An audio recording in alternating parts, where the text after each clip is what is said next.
Est-ce que ça marche? Oui. Bonjour à tous. D'abord, merci d'être venus nous retrouver un dimanche matin à 9 h pour parler du travail. C'est le signe d'un engagement et d'un intérêt qui vous honore. Et puis surtout, évidemment, merci beaucoup à Isabelle Mercier, secrétaire nationale de la CFDT, en charge justement du travail, de nous faire l'honneur et le plaisir de nous retrouver aujourd'hui pour échanger sur ces questions-là. Et merci Olivier de nous accorder encore une fois, après vendredi, après samedi, de ton temps pour pouvoir échanger sur cette question qui est au cœur de l'engagement de beaucoup d'entre nous depuis de nombreuses années, cette question de l'émancipation par le travail. Pardon, il y a de l'écho. Alors ça, c'est pour... Ouais, très bien. Moi, je n'entends pas, c'est pour ça. Alors, est-ce que ça va mieux? Non.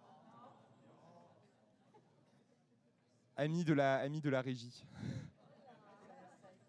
C'est vrai que c'est de pire en pire, même.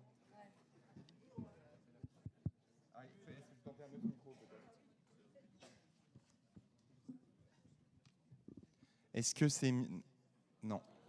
C'est encore pire.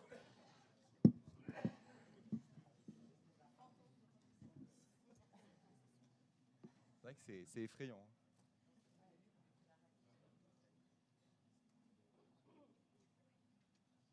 Y a-t-il une chance que ça s'améliore ou pas? Là, ça a l'air mieux? Bon. Ah, maintenant, il y a du Larsen en plus. Attendez, je vais aller les voir.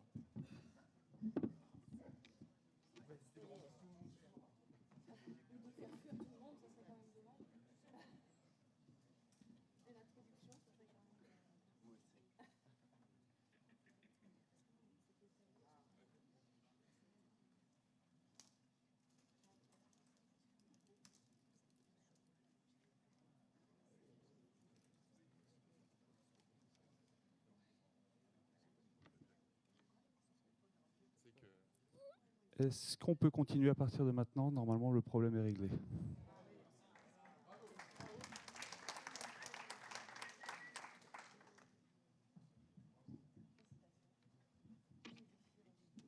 suis très fort à la souris.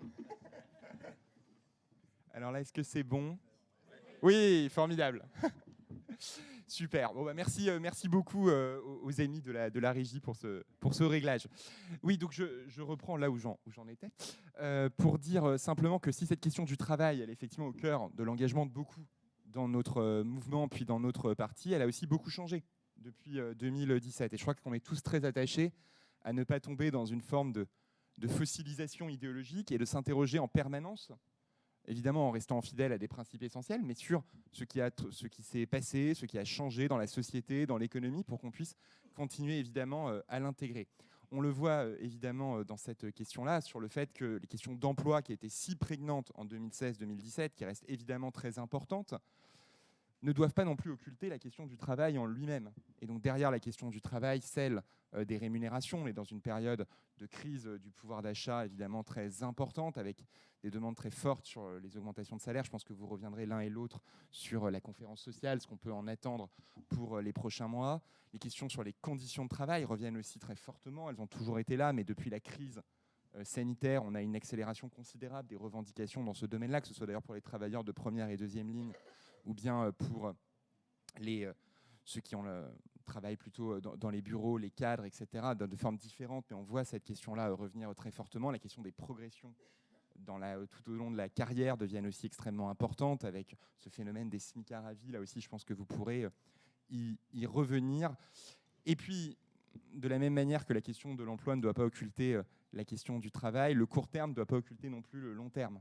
Donc on voit qu'on a devant nous des révolutions considérables. Je pense en particulier à l'intelligence artificielle, qui vont sans doute recomposer le monde du travail. L'expérience historique nous montre aussi que les changements technologiques n'ont pas forcément mécaniquement un impact positif pour les salariés, pour les travailleurs. On l'avait vu déjà il y a 2 siècles, au moment de la révolution industrielle. Quand on invente la machine à vapeur, les grandes usines, pendant 50 ans, vous avez plutôt une destruction des classes populaires, des classes ouvrières anglaises. Et c'est parce qu'il y a une mobilisation politique, une mobilisation sociale, qu'on arrive à trouver un nouveau cadre de régulation qui permet d'avoir le progrès de la deuxième partie du 19e et évidemment du 20e siècle, avec l'État social, le droit du travail, les augmentations salariales. Et on est un peu dans ce même moment-là Je crois qu'il faut qu'on réfléchisse ensemble, politique et organisation syndicale, pour voir comment encadrer cette révolution de l'intelligence artificielle pour en tirer le meilleur, ce qu'on peut faire en matière d'éducation, de santé, et puis éviter le pire. Je crois que personne n'a envie que le monde du travail ressemble uniquement à des entrepôts Amazon pour l'ensemble du 21e siècle. Et donc je pense que c'est extrêmement important qu'on puisse avoir maintenant cette réflexion-là.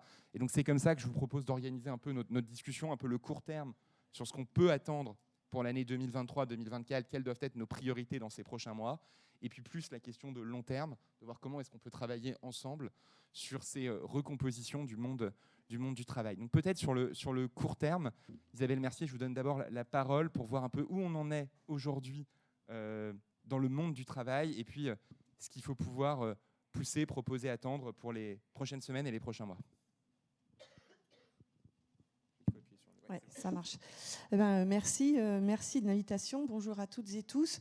Merci de cette invitation, moi, cette table ronde sur le travail, qui est un sujet très cher à la CFDT et qui est pour nous central dans la vie des travailleurs et des citoyens. Et on l'a vu ces dernières années sur la phase du Covid, mais aussi sur les mouvements de ce début d'année, combien il était important pour les travailleurs et les travailleuses. Dans un premier temps, j'ai envie d'aller sur un certain nombre de constats que l'on fait à la CFDT sur les changements et les bouleversements du monde du travail. Puis après, je répondrai sur les enjeux autour des priorités. Grosso modo, le travail, parler du travail, c'est faire un spectre de 360 degrés, puisque c'est à la fois aller sur les équilibres de vie, sur l'aménagement du temps de travail. C'est aussi aborder les questions autour du management, autour de la santé des travailleurs, de la prévention et aussi évidemment de l'organisation du travail. Donc on voit bien que c'est quand même un sujet qui brasse très très large. C'est aussi un sujet territorial qui sort de l'entreprise, parce que qualité de vie au travail renvoie aussi à qualité de vie dans l'entreprise. La démocratie au travail, si elle est utile, si elle est visible pour les salariés, ça renvoie à la démocratie et à la démocratie dans les territoires. Et quand on voit tous les enjeux démocratiques de la période, on mesure aussi qu'il y a intérêt que cette question démocratique, de la démocratie sociale dans l'entreprise, elle soit perçue, utile et animée. Et puis, la question du travail, c'est aussi sur les enjeux territoriaux, l'aménagement du territoire, des questions d'attractivité des territoires sur les questions économiques, sur la mobilité, sur le logement, sur les modes de garde. Voilà, on voit bien que la question travail, elle brasse à la fois l'entreprise et l'administration, et en même temps la question territoriale. On a du coup à la CFDT, c'est vraiment un sujet sur lequel on est très engagé. On s'est fortement engagé dans les accords nationaux interprofessionnels autour de l'accord santé, accord télétravail, dernièrement accord ATMP. Et c'est aussi ce qu'a fait cette place du travail, que dans les assises du travail qui ont été animées en début d'année, on y a fortement participé. On voit que le travail, il est bouleversé. On pourrait même dire, puisqu'on parle de crise écologique, qu'on a quelque part une crise du travail, dans le sens où c'est des bouleversements, où on a une vraie transformation du travail. On le voit notamment sur les questions de pénurie de main-d'œuvre, par exemple, de problématiques d'attractivité, et sur les questions autour de reconnaissance, de pouvoir d'achat, de sens au travail. Et c'est complètement ce qu'exprimaient les salariés, notamment lors des mobilisations du premier semestre, sur un besoin d'être reconnu, des questions autour de l'usure professionnelle et de la pénibilité, sur quel est le sens de mon travail, quelle identité professionnelle je peux développer. Et puis, il ne faut pas oublier non plus les questions autour de l'égalité femmes-hommes, qui est vraiment centrale. En gros, ce qu'on pourrait dire, c'est comment on peut mieux vivre son travail. Et la question, c'est vraiment autour du mieux vivre son travail. On a le mieux vivre de son travail sur le pouvoir d'achat, et j'y reviendrai tout à l'heure, mais là, en l'occurrence, c'est comment bien vivre son travail. Je disais donc bouleversé. Plusieurs raisons à ça. D'abord le Covid, où où les travailleurs se sont organisés parfois tout seuls, de façon hyper autonome, pour continuer à faire vivre la société. Je pense aux soignants, je pense dans les services d'état civil, par exemple, je pense au commerce, où du jour au lendemain, il a fallu s'organiser, mettre en place les mesures de prévention. Et aujourd'hui, ce sentiment de ne pas être reconnu financièrement, mais de ne pas être reconnu non plus dans cette capacité émancipatrice d'autonomie, en fait. Puisque au Covid, on les a laissés se débrouiller parfois pour s'organiser, puis aujourd'hui, on est retombé dans des systèmes d'organisation hyper hiérarchiques où on transforme le travail sans discuter, sans parler avec les travailleurs. Le deuxième élément Covid, c'est le télétravail, ou plus exactement le travail à distance, puisque le télétravail, on va dire que ça arrive plutôt après, parce que là, c'était plutôt du travail à distance non organisé et brutalement organisé, j'ai envie de dire, qui a montré aux travailleurs une autre forme d'organisation, et aux employeurs aussi d'ailleurs, une autre forme d'organisation du travail, la possibilité d'aménager aussi son temps de travail différemment, avec toute la dimension du temps de transport qui était gagné par le travail à domicile. Le télétravail, il faut aussi se le rappeler, provoqué un certain nombre de fractures dans l'entreprise, entre ceux qui pouvaient travailler et ceux qui en télétravail et ceux qui étaient obligés d'être en production et qui ne pouvaient pas être en télétravail. Ce qui n'est pas anodin dans les ambiances et les relations au travail, ces fractures du Covid, parce que c'était quand même pas il y a si longtemps que ça. Et puis sur le Covid toujours, il y a eu le chômage partiel, avec des gens qui ont appris à vivre autrement, du coup, sans le travail comme cœur d'organisation. Et puis, il faut se dire aussi que les gens qui étaient au chômage partiel, c'est ceux qui étaient, entre guillemets, on va dire, pas essentiels. Et donc, quand vous n'êtes pas essentiel pendant une phase Covid et que vous retournez au travail, la question qu'on se pose, c'est quoi mon utilité? C'est quoi ma plus-value? Ouais, je ne suis pas essentiel, donc je vais travailler, mais du coup, il y a un truc qui s'est quand même un peu cassé. Donc, tout ça a provoqué des bouleversements dans le monde du travail. Le deuxième élément des transformations, c'est du coup le télétravail, qui a été mis en place de manière accélérée et qui aujourd'hui perdure, mais qui vient complètement bouleverser la relation à l'entreprise, la relation au travail et la relation aux collègues de travail. Et voilà, le travail dans toute l'histoire, c'est aussi ce qui fait lien social, c'est aussi ce qui permet aux gens de se créer des réseaux, d'avoir du relationnel. Et ce lien social, avec le télétravail, il est complètement percuté, d'une part. Et d'autre part, ce qu'on constate aussi, c'est que les jours travaillés présentiels où tout le monde est sur place, on n'en profite pas pour faire du lien social, parce que vous le vivez sans doute vous aussi, hein, on enchaîne les réunions en présentiel parce qu'on en profite, qu'on est tous sur site pour pouvoir se voir. Mais du coup, quelque part, on intensifie une forme d'intensification du travail, et en tout cas, ce qu'on ne fait pas, c'est du lien social. Le troisième élément qui bouleverse, c'est le réchauffement climatique. Qui touche le travail de manière structurelle. Et je pense que dans les pistes, dans les priorités à porter aujourd'hui, c'est qu'il faut qu'on arrête de se dire qu'on va faire les pompiers de service chaque été quand il y aura du réchauffement climatique, parce que le réchauffement climatique, c'est quelque chose qui est structurel. Maintenant, on sait que voilà, on n'est plus sur une phase de transition, on a un réchauffement climatique, on le voit sur ce mois de septembre et le mois d'octobre, que les températures sont élevées. Et le réchauffement climatique, il a un réel impact sur la santé des travailleurs. On a vu dernièrement sur les vendanges des décès liés au réchauffement. On sait par ailleurs que le réchauffement, ça provoque une forte fatigue, ça provoque des problèmes de concentration, des soucis cardiovasculaires liés à la déshydratation, il y a aussi du stress. Et ce qu'on constate, c'est une augmentation des accidents ou des maladies liées au réchauffement climatique, avec d'ailleurs certains services de prévention du travail qui organisent des visites post-haute température pour vérifier que les salariés se portent bien. Et du coup, là-dessus, on a un vrai rôle, un vrai travail pour le coup à mener, une vraie action à mener en construisant avec les entreprises des réorganisations du travail pour ceux qui sont en prise directe avec les augmentations de température, sur les vêtements de travail aussi, parce qu'il y a des choses qui peuvent s'adapter. Voilà, en tout cas, le réchauffement climatique, faut l'intégrer comme étant un élément. J'en ai deux autres. Le quatrième élément, c'est la transformation écologique qui va forcément modifier les métiers. Par exemple, dans l'automobile, construire une voiture thermique, c'est pas la même chose que de construire une voiture électrique.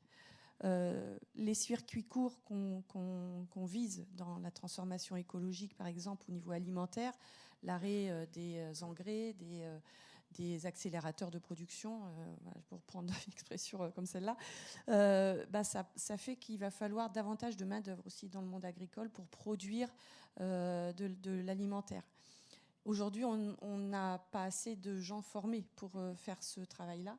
Donc, du coup, ça renvoie aussi la question de comment on adapte les postes de travail, comment on propose des formations, comment on associe aussi les salariés à ces transformations. Sur les transformations écologiques, on a aussi tout le secteur du bâtiment qui va devoir apprendre à travailler autrement via l'isolation, via des techniques nouvelles. Et ça, c'est pareil, c'est quelque chose qui doit s'accompagner. C'est souvent des boîtes pas très grandes, donc accompagnement des employeurs, mais aussi accompagnement des salariés qui peuvent avoir aussi, et dans la deuxième partie, j'y reviendrai, mais des idées de réorganisation de leur travail. 5e élément de bouleversement, c'est les questions numériques avec, vous l'avez évoqué, l'intelligence artificielle, mais la question numérique, elle est arrivée depuis longtemps aujourd'hui dans les entreprises. Pour autant, l'intelligence artificielle, on a un vrai enjeu de développement de compétences des salariés.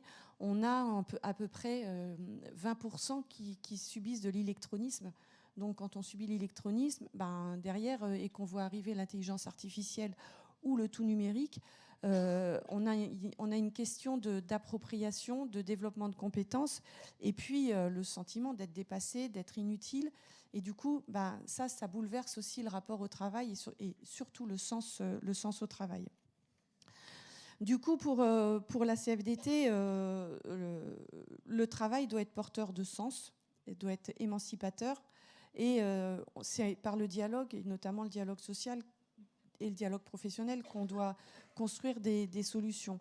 En tout cas, ce qui est sûr, c'est au regard de l'accélération des bouleversements, de la rapidité aussi avec lesquels ça arrive, on n'a pas trop le choix en fait d'agir ensemble sur ces questions du travail. On le voit, il y a une augmentation des accidents du travail statistiquement, il y a une augmentation de burn-out qui ne sont pas complètement reconnus comme des maladies professionnelles, mais qui sont quand même très liées à la question du sens au travail et de la charge de travail. Ceux qui sont plus particulièrement touchés, c'est les jeunes, les intérimaires, les CDD. Pourquoi ? Parce qu'ils arrivent dans les entreprises sans qu'on ait un accompagnement aux gestes et postures, sans qu'il y ait forcément toutes les habilitations en termes de vêtements, de sécurité, etc. Et donc, on n'a pas le choix que d'agir sur cette question du travail au sens large. Deuxième élément de bouleversement, donc le travail, la question du pouvoir d'achat. Et qui est, on le voit, franchement prioritaire dans la période et qui est vraiment une priorité pour les citoyens et les travailleurs. La question du pouvoir d'achat, c'est comment pouvoir bien vivre du travail. Tout à l'heure, c'était pouvoir bien vivre son travail. Là, c'est comment on peut bien vivre du travail et bien vivre du travail en étant reconnu dans son développement de compétences. Si je fais parallèle avec la question du Covid, ceux qui sont en première ligne, qui étaient en première ligne au moment du Covid, quelle reconnaissance financière ils ont eu, y compris dans certains commerces, quand les commerces ont explosé les scores, j'ai envie de dire, en bénéfices. Aujourd'hui, ce qu'on note, c'est qu'il y a un salarié sur 3 qui saute un repas par jour, qu'on a une chute de l'achat alimentaire de 11,4%, et qu'on a 59% dans les personnes qui sont au SMIC, 59% des femmes. Donc on voit bien qu'on a une certaine précarisation et là aussi une question d'égalité femmes-hommes. On a une augmentation des travailleurs pauvres. Et puis, voilà, dans le contexte, 76 branches qui sont en dessous du SMIC. C'est pas 76 ? 60 depuis vendredi, voilà, je ne suis pas à jour dans mes chiffres. Mais bon, il y a eu samedi, je suis désolée. Donc voilà, merci. Et c'est des branches qui sont quand même essentiellement sur des métiers de l'hôtellerie, du commerce, de la sécurité, de l'habillement, de la construction. Voilà, donc c'est bien si on n'en a plus que 60, mais faut continuer ce combat-là. Et puis, ce qu'on remarque aussi sur les questions de pouvoir d'achat, c'est un tassement des grilles de rémunération, parce qu'on n'a pas d'augmentation systématique des grilles, on n'a pas une révision des grilles. Du coup, le SMIC augmente, mais des fois, les grilles n'augmentent pas, ce qui fait que les salariés se retrouvent stagnés pendant toute leur carrière professionnelle. Du coup, et j'en viens à la deuxième partie de la question, qui est les priorités. Première priorité, évidemment, la question du pouvoir d'achat. Nous, ce qu'on porte à la CFDT, c'est, ça ne vous étonnera pas, c'est la conditionnalité des aides.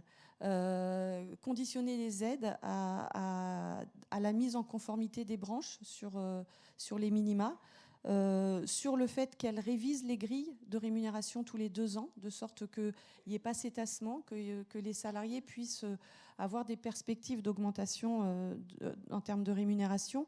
C'est valable aussi pour les fonctionnaires. Parce qu'on ne parle pas beaucoup des fonctionnaires, mais les fonctions publiques sont un secteur qui manque en termes d'attractivité et dont on voit aussi qu'il y a le point d'indice qui a été quand même gelé pendant un certain nombre d'années et où on a des catégories C qui sont quand même bassement rémunérées. Et donc, du coup, voilà, un enjeu sur l'employeur État, collectivité territoriale et établissement hospitalier. Et là-dessus, on a aussi un rôle important, un levier important sur la réduction des contrats courts, qui sont souvent des contrats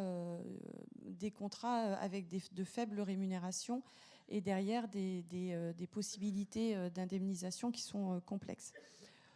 Pour nous, sur ces questions-là, on a un enjeu de dialogue social dans les branches, avec le gouvernement aussi, évidemment, mais aussi via les entreprises, dans les entreprises, via le dialogue social d'entreprise, via les CSE. Du coup, voilà, priorité pouvoir d'achat. Et on le voit, les bouleversements du travail, ça nous amène à une vraie priorité sur le travail et les conditions de son exercice.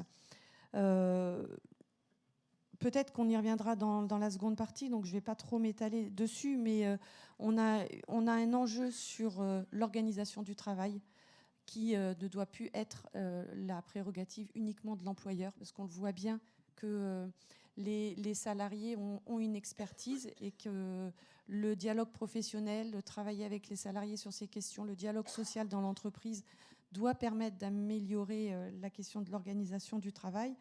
On a sur l'usure pro et les parcours pro des négociations qui vont bientôt s'ouvrir, donc sur lesquelles il semble important aussi de pouvoir avancer. Et puis, 2 autres axes sur le travail, les enjeux autour de la prévention. Et là, on a un vrai sujet de moyens à mettre sur la prévention via les services de santé et de prévention au travail, qui sont normalement le cœur de la cible de la prévention, et sur de la formation, de l'accompagnement des entreprises pour travailler ces sujets. Et le deuxième élément, c'est sur les aménagements l'aménagement de la vie au travail, les équilibres vie pro, vie perso.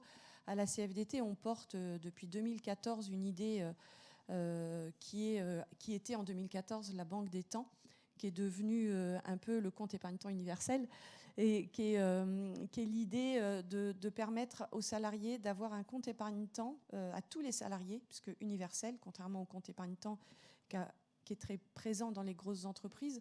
Là, c'est l'idée que nous, on développe, c'est que ce soit pour tous les salariés, quel que soit leur statut, et que ce ne soit pas un compte épargne qui soit rattaché à son contrat de travail, mais qui soit rattaché à lui, de sorte que tout au long de sa carrière, il puisse finalement aménager son temps de travail, parce que tout au long de sa carrière, on peut avoir envie des fois de travailler beaucoup, parce qu'on a un boulot qui nous plaît, et puis que voilà, on a du temps, etc. Puis on peut avoir envie des fois de prendre un petit peu moins de temps pour faire du bénévolat, pour s'engager ailleurs, pour s'occuper d'associations, voilà, peu importe, liberté de choix, et que du coup, ce compte épargne-temps puisse être utilisé tout au long de la carrière. Je pense que cette question de l'aménagement et des conditions de l'aménagement et des équilibres de vie est aussi un sujet que la crise Covid nous appelle à traiter.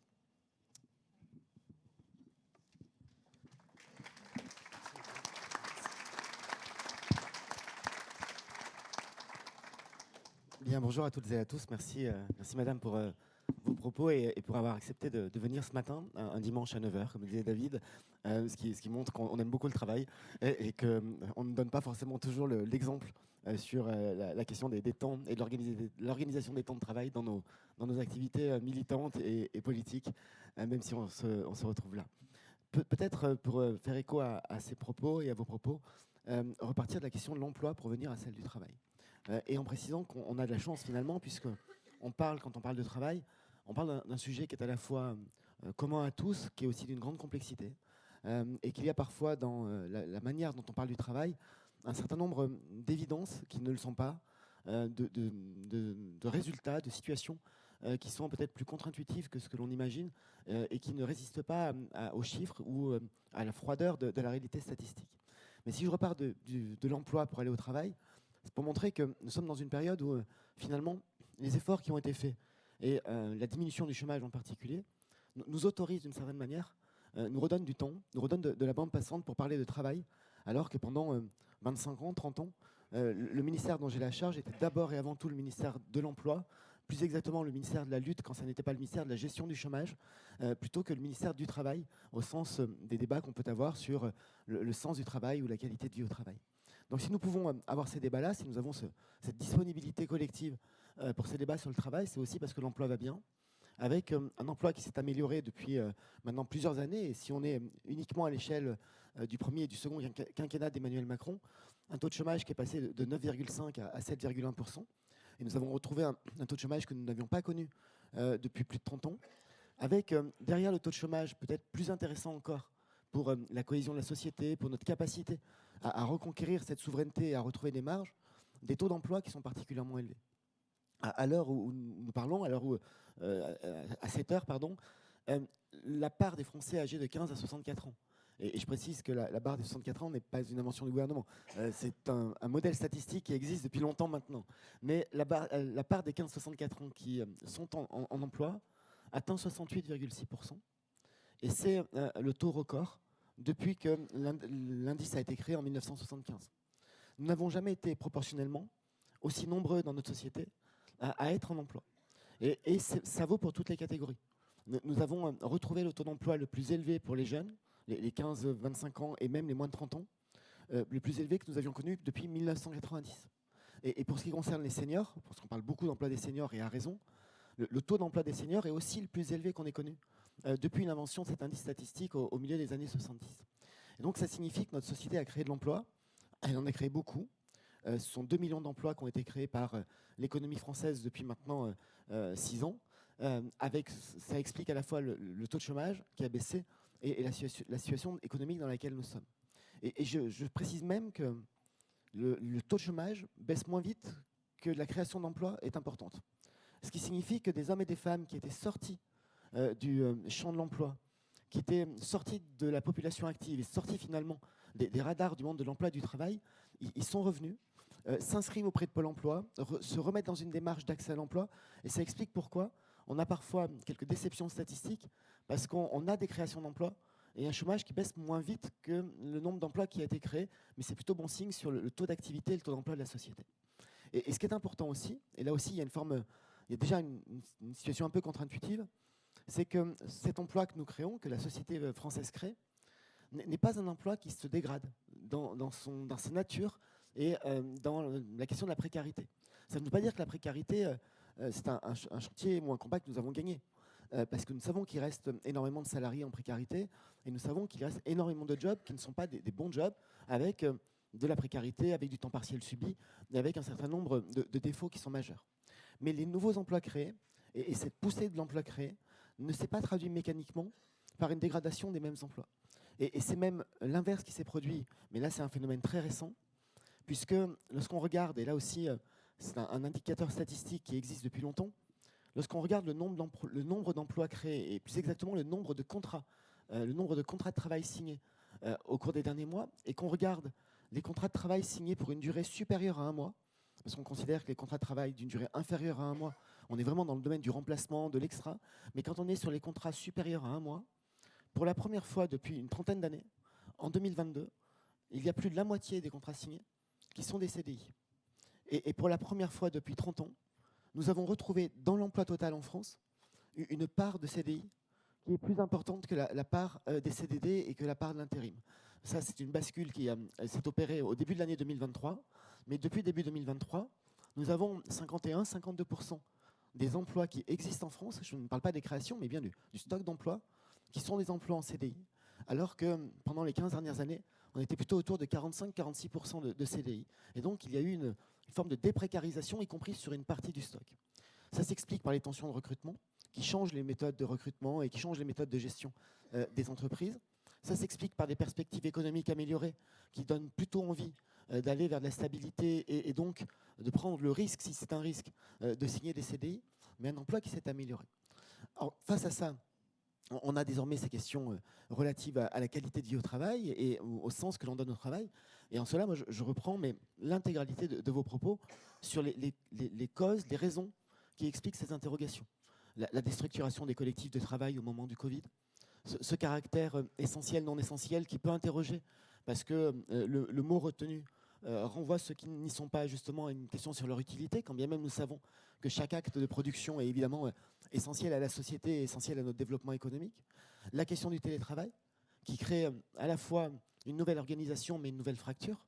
On parle tous beaucoup de télétravail, et même énormément de télétravail, et je pense que c'est un biais sociologique de notre part.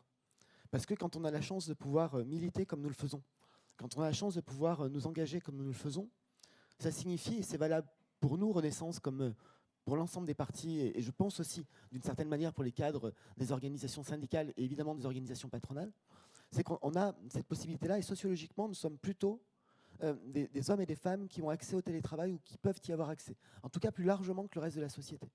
Et la réalité, c'est que dans la société, il n'y a qu'un tiers des travailleurs qui peuvent avoir une fonction télétravaillable.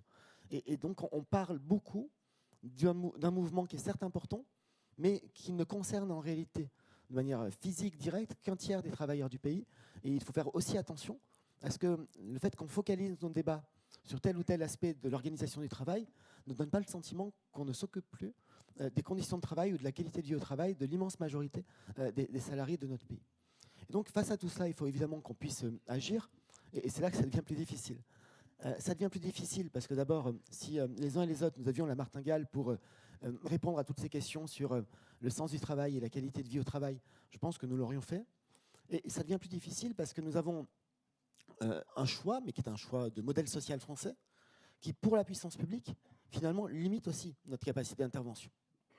Je vais prendre quelques exemples, mais qui font écho à ce que vous évoquiez tout à l'heure, notamment sur les priorités et l'agenda social qui s'ouvre devant nous en matière de négociation.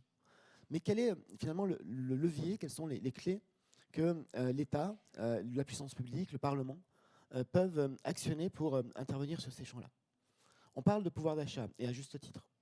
Nous avons la chance d'être dans un pays où le salaire minimum est indexé sur l'inflation, et il est même légèrement plus avantageux que l'inflation dont on parle traditionnellement, puisqu'en réalité, l'indexation du SMIC en France est indexée et construite sur l'inflation connue par le 5e de ménage français le moins favorisé, donc par les 2 premiers déciles de niveau de revenus. Et on sait que l'inflation connue est ressentie, quand je dis ressentie, c'est pas un sentiment, c'est vraiment vécu par les 20% de Français qui ont les revenus les plus bas, est une inflation qui est plus forte que la moyenne. Elle est plus forte que la moyenne parce que la part des énergies est plus importante dans les plus bas revenus que dans les plus hauts, que la part de l'alimentation est plus importante dans les bas revenus que dans les revenus les plus importants. Et donc, on est sur un niveau d'augmentation du SMIC et de revalorisation du SMIC qui, de ce fait, est légèrement supérieur à l'inflation générale. On est à un peu plus de 12% depuis maintenant un peu plus de 2 ans au rythme des revalorisations intermédiaires auxquelles nous avons procédé. C'est plutôt une bonne chose parce que ça protège le pouvoir d'achat des personnes qui sont payées au SMIC. Mais quand on parle des salariés au SMIC, on parle d'un peu moins de 15% des salariés français. Et derrière, il y a un deuxième principe, qui est un principe que nous avons toujours respecté. Et c'est d'ailleurs un combat commun avec la CFDT, parce que nous avons des opposants politiques pour ce qui nous concerne et des partenaires sociaux et syndicaux pour la CFDT qui ne sont pas toujours sur ces positions-là.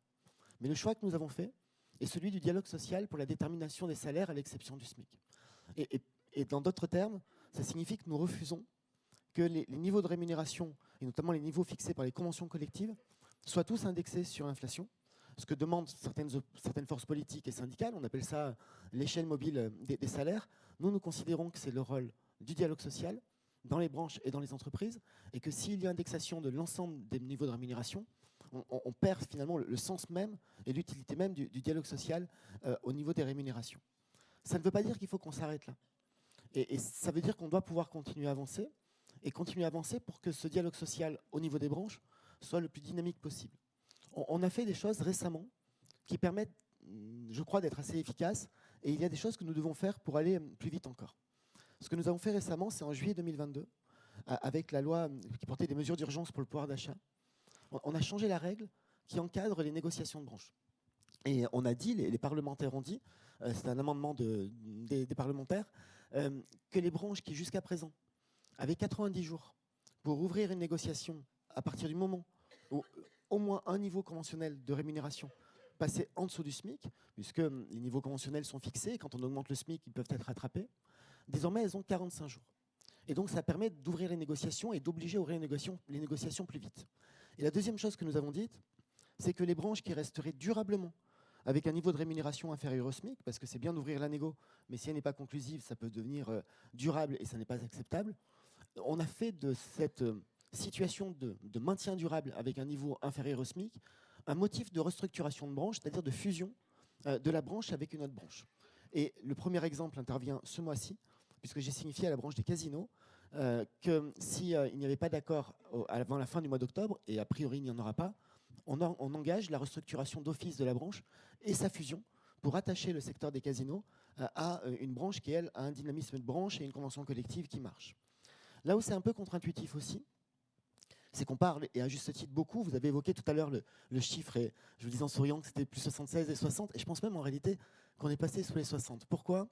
Parce qu'en fait, le 1er mai dernier, quand on a augmenté le SMIC pour la dernière fois, on a eu 145 branches sur les 170 que nous observons, qui ont vu le premier niveau de leur rémunération passer en dessous du SMIC. Et depuis, en application de cette règle d'ouverture de négociation obligatoire, on a des branches qui concluent des accords toutes les semaines. Et donc, c'était 60 vendredi, il y a 8 jours, mais je pense que si on regarde ce vendredi-là, il y a 4 ou 5 branches de plus qui ont dû conclure un accord et passer leur niveau de rémunération au-dessus du SMIC. Je dis que c'est contre-intuitif parce qu'on dit souvent beaucoup de mal du dialogue de branche en disant mais c'est pas possible que ça puisse rester comme ça, les chiffres sont effrayants. En réalité, ça va vite. Et surtout, quand on regarde les choses avec un peu de recul, on s'aperçoit que globalement, sur les 20 dernières années, on avait en moyenne une vingtaine de branches qui avaient des niveaux inférieurs au SMIC depuis plus de 18 mois. Aujourd'hui, on en a 8 qui ont un niveau inférieur au SMIC depuis plus de 18 mois. C'est-à-dire que structurellement, le dialogue social a été plus dynamique.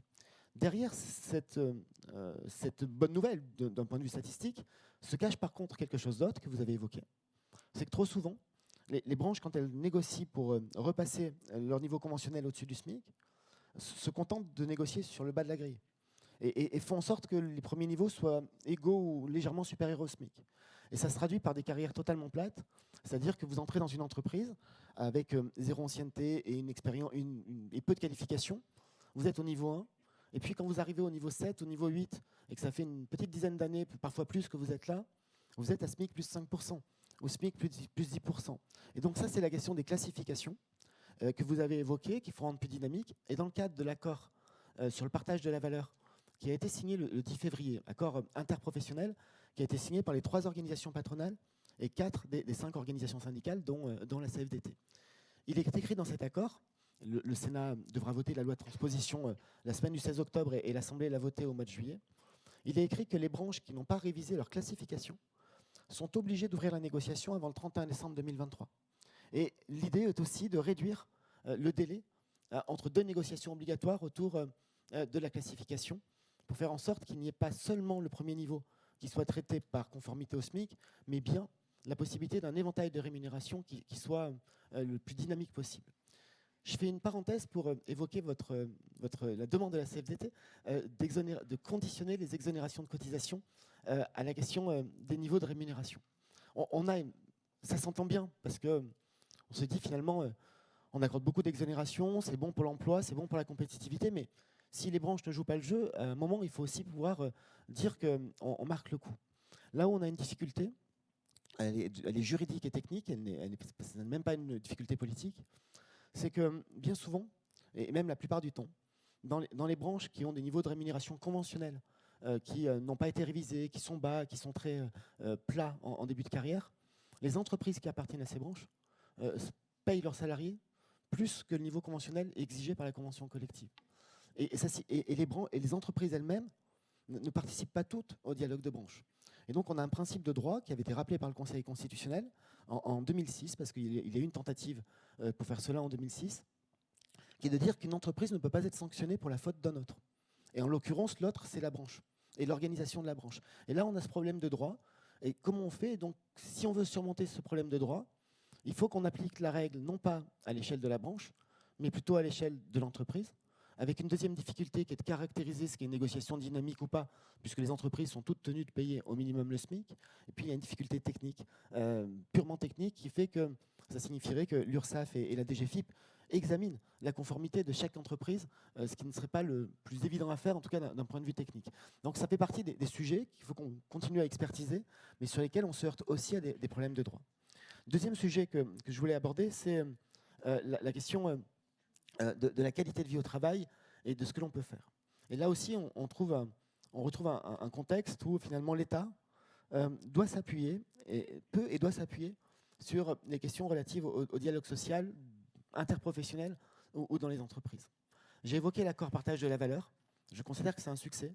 Quand en octobre 2022, début où on commençait à parler de retraite, j'ai écrit à tous les partenaires sociaux pour leur proposer d'ouvrir un accord sur le partage de la valeur, je peux vous assurer que tout le monde n'était pas d'un enthousiasme absolument délirant pour entrer dans la discussion. Mais il n'empêche que le 10 février, il est signé. En plein conflit, parce que c'est le terme approprié, sur la question des retraites, il y a un accord sur le partage de la valeur qui est signé très largement et que nous inscrivons dans la loi. De la même façon que précédemment, en 2021, un accord sur la santé au travail a été signé et a fait l'objet d'une loi de transposition. De la même façon, et vous l'avez dit, les partenaires sociaux ont ouvert une discussion sur la gestion de la branche accident du travail, maladie professionnelle, l'accord ATMP. Ça n'était pas une demande du gouvernement, c'est une initiative autonome des partenaires sociaux. L'accord est signé par les 8 organisations représentatives. Celui-ci, même la CGT, l'a signé. Nous l'inscrivons dans la convention de gestion de la branche et nous l'inscrivons dans la loi. Dans le projet de loi de financement de la sécurité sociale qui arrive au Parlement, il y a les nouvelles modalités d'indemnisation d'un accident du travail ou d'une maladie professionnelle en cas de faute inexcusable de l'employeur. Et on reprend, stricto sensu, le contenu de l'accord signé par les 8 partenaires sociaux qu'on inscrit dans la loi. Je le précise parce qu'il y a 2 signataires, comme ça n'est pas la CFDT, je peux le dire facilement, qui aujourd'hui nous disent « mais attendez, c'est un scandale parce que votre indemnisation de la faute inexcusable de l'employeur, c'est pas satisfaisant, ça ne protège pas assez les salariés. Pardon, c'est faux la CGT, mais pardon, c'est juste ce que vous avez signé. Et donc on l'inscrit dans la loi tel que ça a été signé parce qu'on a dit que quand il y a un accord interprofessionnel de signer, on le respecte et on l'inscrit dans la loi. Et on va ouvrir 2 champs de négociation. Un premier champ, c'est la conférence sociale que le président de la République a annoncée. Et nous allons proposer aux partenaires sociaux de travailler sur 3 points. Le premier point, c'est la question de l'évolution des salaires et de l'évolution du SMIC, en tenant compte des effets de la prime d'activité sur le niveau des rémunérations. Parce qu'aujourd'hui, un salarié au SMIC sans enfant, célibataire, je prends ce cas-là parce que ça élimine toutes les interférences avec la politique familiale. 16% de son revenu, c'est la prime d'activité, c'est 220 € par mois au niveau du SMIC. Et donc ça veut dire que les 220 € versés par l'État, via la CAF, c'est une socialisation d'une part assez conséquente de la rémunération d'un salarié au SMIC dans notre pays. Et de la même manière qu'on va examiner, et ça rejoint une des priorités de la CFDT, je crois, cette question de l'effet des exonérations. Pas forcément, désolé, sous l'angle de la conditionnalité, mais je sais que vos représentants amèneront le sujet dans le débat, mais y compris pour voir comment on fait pour accompagner la sortie de ce qu'on appelle le tunnel d'exonération. Aujourd'hui, les exonérations sont très fortes jusqu'à 1,6 SMIC. Ça rend difficile pour l'employeur de payer 1,7. Et le passage de 1,6 à 1,7 SMIC pour l'employé n'est pas très favorable. Parce que du coup, vous sortez du bénéfice de la prime d'activité, vous payez un peu plus d'impôts, et le salaire qui vous est versé en plus est très largement compensé négativement par la perte de la prime d'activité et l'augmentation du revenu. Il y a une étude qui montre que quand on passe de 1,6 à 1,7 SMIC, c'est à peu près 230, 240 € net de salaire en plus. Par contre, ça se traduit en termes de revenus pour votre foyer par une soixantaine d'euros, 26% du total, parce que vous perdez la prime d'activité et vous payez plus d'impôts. Donc ça n'est pas incitatif. Le deuxième sujet qu'on va regarder dans la conférence sociale, c'est la question justement du dialogue social autour de ces négociations de branches et des classifications. Et puis un troisième sujet, pour rappeler que les bas salaires, ce n'est pas qu'une question de rémunération et de montant de rémunération à l'heure, mais c'est aussi une question de nombre d'heures travaillées. Et donc, on va ouvrir un atelier sur le temps partiel subi et le sous-emploi. Et dans chacun de ces 3 ateliers, on demandera à nos interlocuteurs d'avoir un focus identique à chacun des 3 ateliers sur la question de l'égalité femmes-hommes, parce que quand on parle de temps partiel subi, l'essentiel des temps partiels subis sont des temps partiels féminins. Quand on parle de classification et de carrière plate, souvent ce sont les conventions collectives qui accueillent la part des métiers féminins la plus importante, et donc il faut qu'on puisse avancer. Puis enfin, et j'en termine là, le deuxième chantier, c'est 3 sujets de dialogue: les parcours et les reconversions. Comment on fait pour faciliter les transitions collectives, et ça s'inscrit en résonance avec les révolutions technologiques, avec la transition numérique et énergétique. Comment on fait pour permettre ces reclassements et ces reconversions? Les partenaires sociaux ont inventé un dispositif de transition collective au début de la crise Covid. Il faut qu'on le simplifie, parce qu'il a été pensé à un moment où on craignait tous que la crise supprime 1 million d'emplois et on voulait un outil défensif. C'est l'inverse qui s'est produit. Donc maintenant, il faut un dispositif plus facile, plus souple, qui accompagne les transitions. Comment on fait pour permettre une deuxième ou une troisième carrière, parce que c'est aussi une façon de garder les seniors dans l'emploi en redonnant du souffle à leur carrière et la possibilité de changer de métier. Et puis un troisième sujet qui est celui du compte épargne-temps universel que vous avez évoqué, avec des difficultés techniques gigantesques, mais un très beau sujet sur la gestion du temps tout au long de la vie. Et puis si on ajoute à ça la question de l'emploi des seniors, on aura fait le tour du dialogue social des prochains mois. Mais cet emploi des seniors, il vient aussi en résonance avec tout ce que j'ai évoqué. Mais sur chacun de ces sujets, si on le fait par la loi, on crée un modèle qui s'applique à toutes les entreprises de manière uniforme. En réalité, ça ne marche pas. Si on le fait par la négociation, on va vers les accords de branche, et derrière les accords de branche, on permet des accords d'entreprise avec cette logique du mieux-disant des accords d'entreprise. Et je crois qu'on peut trouver la souplesse et la facilité. On parle par exemple de la semaine de 4 jours.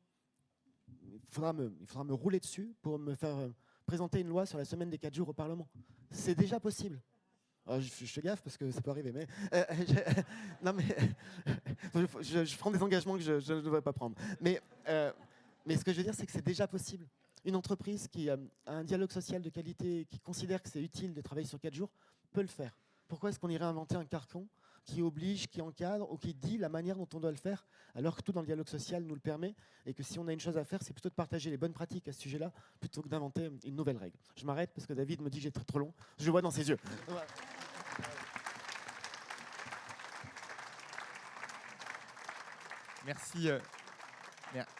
Merci beaucoup, Olivier. D'ailleurs, j'ajouterais qu'à toutes ces questions dont on parle sur le travail, il y a évidemment des questions hautes, mais qui ont un impact très important sur le travail. Si on parle du pouvoir d'achat, par exemple, je crois qu'une des grandes raisons qui fait qu'il y a cet écart entre ce qu'on observe dans les statistiques et ce qu'on observe dans la vie, c'est-à-dire que les statistiques montrent un pouvoir d'achat qui, en France, se maintient par rapport à d'autres pays, des salaires qui ont continué à croître. On n'est pas du tout dans la situation des États-Unis, par exemple, où il y a une déformation complète du partage de la valeur ajoutée vers le capital. Et pour autant de gens qui ont du mal à s'en sortir, c'est qu'il y a une augmentation très forte des dépenses contraintes.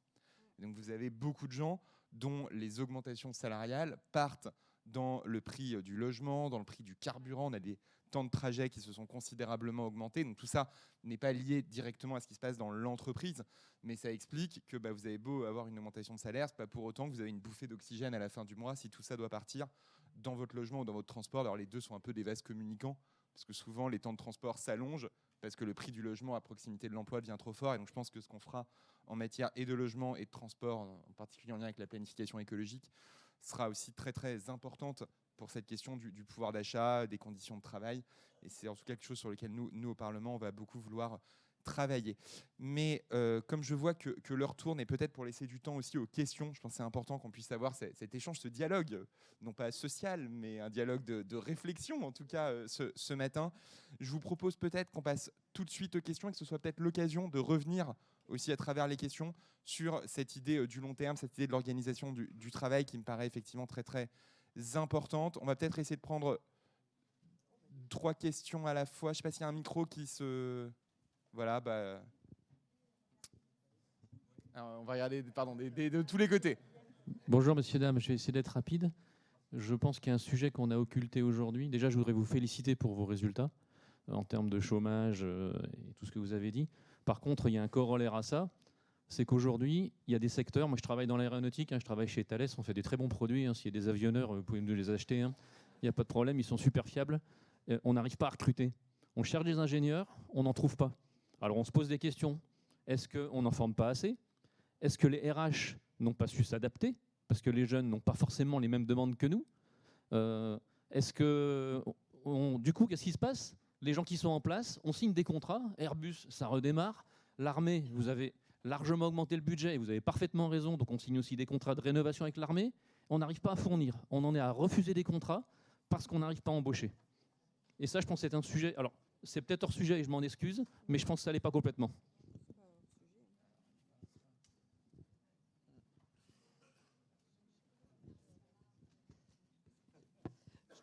Ma question est la suivante. Je voudrais vous parler des travailleurs pauvres, qui sont les femmes de ménage.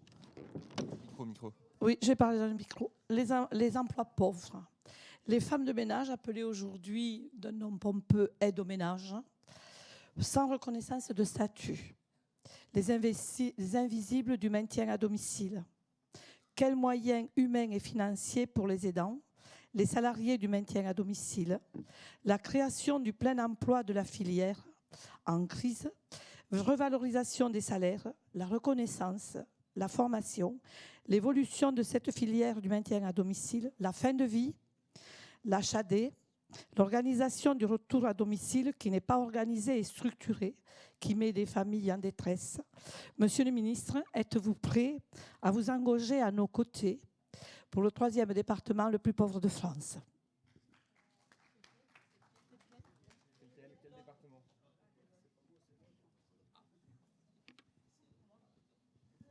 Merci. Moi, je voudrais aborder un sujet que je porte depuis plus de 30 ans. J'ai des cheveux blancs maintenant, donc c'est le management. C'est le management en entreprise, c'est-à-dire comment améliorer la vie au travail en faisant comprendre aux responsables managériaux qu'il faut changer leurs pratiques. Et en France, c'est un vrai problème. C'est un problème en entreprise, c'est un problème dans les collectivités territoriales. Et je crois qu'à un moment donné, il va falloir mettre ce sujet-là sur le tapis. Je ne comprends pas que le MEDEF ne s'en saisisse pas.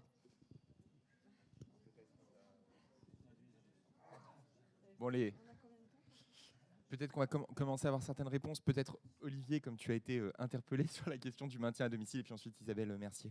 Sur la question du maintien à domicile, il y a plusieurs aspects. D'abord, on va traiter là que des salariés, parce que vous avez parlé des aidants, et les aidants peuvent être aussi des aidants familiaux.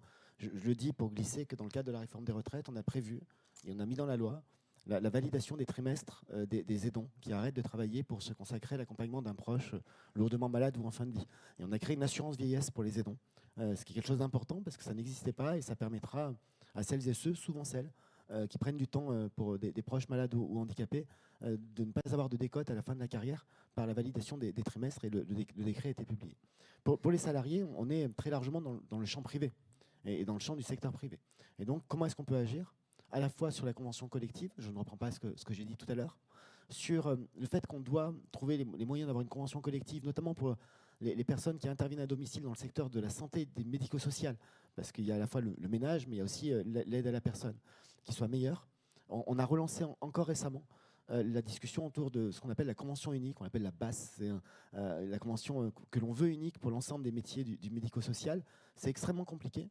Et on se heurte effectivement à une difficulté qui est que les représentants des employeurs nous disent « nos marges ne tiendront pas, donc on a besoin d'une intervention de l'État ». Mais ça veut dire qu'on va ouvrir un débat sur quelle est la part de salaire privé que l'État va devoir financer, ce qui n'est pas très conforme à une pure logique économique.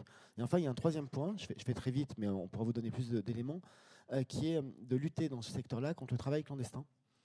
Travail clandestin qui est extrêmement développé dans ce secteur parce que on a tous vu ou parfois même fait le fait de payer quelqu'un en liquide pour faire quelques heures de ménage. Lorsque j'étais ministre des Comptes publics, j'ai mis en place un système alors c'est barbare comme nom, mais de contemporanéisation du crédit d'impôt pour le service à la personne. Ce que je veux dire par là, c'est qu'aujourd'hui, si vous prenez quelqu'un pour faire du ménage chez vous, du jardinage, que vous le payez de manière déclarée, l'année d'après, vous déclarez vos revenus, vous déclarez ce que vous avez payé en service à la personne et vous avez un crédit d'impôt de 50%.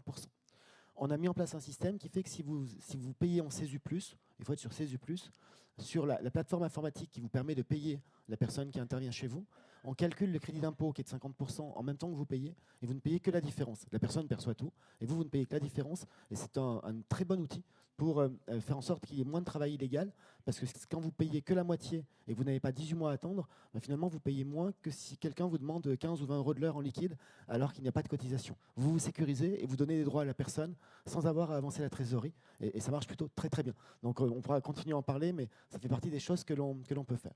Sur juste les questions de formation, je laisserai, si vous voulez bien, madame, merci, je vous laisse la question du management. Je le fais volontairement parce que je sais que la CFDT, dans le cas des assises du travail, a porté des choses sur le dialogue professionnel et le dialogue de proximité. Donc je vous laisse le développer. Sur la question des tensions de recrutement, il faut qu'on mobilise tout. On a pris des dispositions, y compris un peu dures, sur les questions d'assurance chômage, justement pour que ce soit plus incitatif. Mais on a aussi mis en place beaucoup de formations, et il en manque. Et dans ce cadre-là, on a le plan d'investissement dans les compétences qui a permis de multiplier par 2,5 le nombre de demandeurs d'emploi ayant accès à une formation qualifiante chaque année. Donc c'est très bien. Et j'ai ouvert une discussion avec les régions cette semaine pour un deuxième plan d'investissement dans les compétences. Le premier, les financements du premier étaient réservés aux demandeurs d'emploi qui avaient un diplôme inférieur au bac. Dans le deuxième plan, je propose 2 changements de ce point de vue que les régions acceptent. Un, c'est de dire que c'est plus réservé aux gens qui ont un diplôme inférieur au bac, mais on met inférieur à bac plus 2, parce que je pense à tous les bacheliers qui se plantent en première année, parfois pour des problèmes d'orientation, et qui ne sont pas employables, qui ont besoin d'une formation qualifiante. Et puis pour les bénéficiaires du RSA, les travailleurs handicapés et les demandeurs d'emploi seniors, on supprime toute condition de diplôme, en considérant que si vous êtes au RSA ou au chômage en étant senior, quelle que soit votre formation initiale, si vous avez besoin d'une formation qualifiante pour retrouver le chemin de l'emploi, il faut qu'on puisse être là pour la financer. Et ça va donc ouvrir large le champ des publics bénéficiaires de la formation continue. Oui, du coup, moi je vais effectivement aller sur le management. Je vais juste ajouter sur la question des pénuries de main-d'œuvre ou de recrutement. Alors en plus, Thales, c'est quand même pas une boîte qui n'est pas attractive, donc c'est d'autant plus surprenant.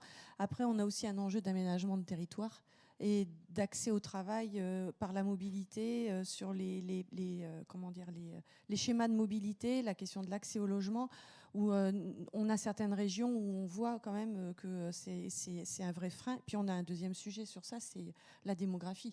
C'est-à-dire qu'on a quand même une pyramide des âges qui fait qu'on a un paquet de gens qui vont partir à la retraite quand même, malgré le décalage de l'âge. Pourtant, vous avez tout fait pour que non, mais si. Mais malgré ça, on a quand même une pyramide des âges qui n'est pas forcément hyper favorable sur le sujet. Sur le management, effectivement, c'est la dame qui était là. C'est la dame là, pardon. Sur le management, effectivement, ça a fait partie des sujets d'échange sur les assises du travail, et c'est une des préconisations autour des questions de pratiques managériales. Nous, ce qu'on porte vraiment fortement et de plus en plus sur cette question, c'est ce que moi je vais appeler le management par la professionnalité, ou bien le dialogue professionnel. C'est-à-dire que c'est que dans une entreprise, plus un seul salarié ne puisse pas avoir un espace de discussion, un espace d'expression, et qu'on soit vraiment dans ce qu'on appelle le partage du pouvoir. Tout salarié a sa propre expertise, et on ne peut pas avoir un fonctionnement pyramidal comme on a aujourd'hui dans beaucoup d'entreprises. Et franchement, les formations sur le management travaillent sur les indicateurs, travaillent sur le mode de projet avec le rythme des livrables, en se disant que ça va faire du transversal, mais dans un vocable qui est tellement spécialisé que ça embarque pas les salariés, et surtout on leur apprend pas à travailler avec les salariés et à partager le pouvoir avec les salariés. Or on voit, si j'ai le temps de donner une toute petite illustration, moi je me rappelle dans la filière agroalimentaire quand ils ont il n'y a pas si longtemps que ça, mis en place la robotisation des chaînes de certaines boîtes de l'agro. Ils l'ont fait de manière descendante. On va vous simplifier la vie, ça va être super bien, machin, tout ça. Et puis finalement, qu'est-ce qui s'est passé? C'est que ça n'a pas été travaillé avec les gens. Et donc, les travailleurs n'ont pas pu dire comment le travail réel se passait. Parce qu'il y a le travail prescrit de ce qu'on pense de ce que c'est le travail, et puis il y a la réalité du boulot. Et la réalité du boulot, c'est qu'est-ce qui se passe quand la machine tombe en panne? qu'est-ce que je fais quand la machine tombe en panne? Avant la robotisation, il y avait des process de mis en place. La robotisation est arrivée et en fait, on a créé du mieux-être sur la pénibilité, mais une augmentation des risques de l'intensification mentale, parce que quand il y avait une panne, ça déséquilibrait toute la chaîne et moralité derrière, ça mettait du stress sur l'ensemble de la chaîne de production. Et du coup, sur les questions managériales, il y a un vrai changement à se dire que le partage du pouvoir, il est possible. Et ce n'est pas parce qu'on le partage qu'on en perd, mais que partager le pouvoir dans l'entreprise, c'est mettre aussi de la démocratie dans l'entreprise. Et c'est montrer à chacun sa place et reconnaître la qualité de chacun. Bravo. Je crois qu'on va devoir s'arrêter. Alors un petit mot sur le dialogue. Non, parce que sinon je vais être super frustrée. je voulais aussi évoquer quand même le dialogue social dans l'entreprise, parce que toutes ces questions autour du travail, de l'emploi, des choses sur lesquelles on a des points d'accord, c'est aussi avec la qualité du dialogue social dans l'entreprise. Et là, on a un vrai sujet quand même sur la question des ordonnances travail et les moyens mis notamment sur la partie des commissions santé au travail et des représentants de proximité qui ont quand même tendance à se centraliser, donc à s'éloigner du travail. Et pour faire une parallèle avec ce que je disais tout à l'heure, c'est que si ça s'éloigne du travail, on ne peut plus parler du travail réel. Et là, il y a un vrai sujet à mener sur cette question-là. Excusez-moi, du coup, je me suis permis. Merci beaucoup. Malheureusement, je vois encore des mains qui se lèvent, mais je crois qu'on va devoir s'arrêter parce que la plénière de clôture va commencer dans 5 minutes. Merci encore à tous les deux. Je crois qu'on peut vous applaudir pour ce dialogue. Et donc voilà, donc je vous invite à rejoindre la plénière de clôture.